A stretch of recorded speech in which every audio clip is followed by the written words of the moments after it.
बिस्मिल्लाहिर्रहमानिर्रहीम। अस्सलामुअलैकुम। BBC 11 headlines news से मैं हूं सबा मुनीर। नाज़रीन, आपको अपडेट करें सोवाबी से, जहां हमारे ब्यूरो चीफ तनवीर तनोली के मुताबिक सोवाबी में थाना कालू खान की हदूद में शेरा गुंड में गैरत के नाम पर फायरिंग का मामला सामने आया है और फायरिंग के नतीजे में मियाँ बीवी मौका पर ही जाँ बहक हो गए, जबकि बेटी शदीद जख्मी हो गई।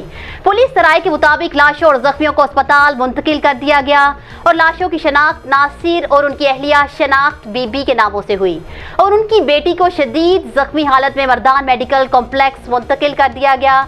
आपको बताएं कि मुलजिमान फायरिंग के बाद फरार होने में कामयाब हो गए, जबकि मुलजिमान के खिलाफ थाना कालू खान में मुकदमा दर्ज करके तफ्तीश शुरू कर दी। न्यूज़ स्टूडियो से फिलवक्त इतना ही। मज़ीद तफसीलात और अपडेट्स के लिए देखते रहिए BBC 11 हेडलाइंस न्यूज़।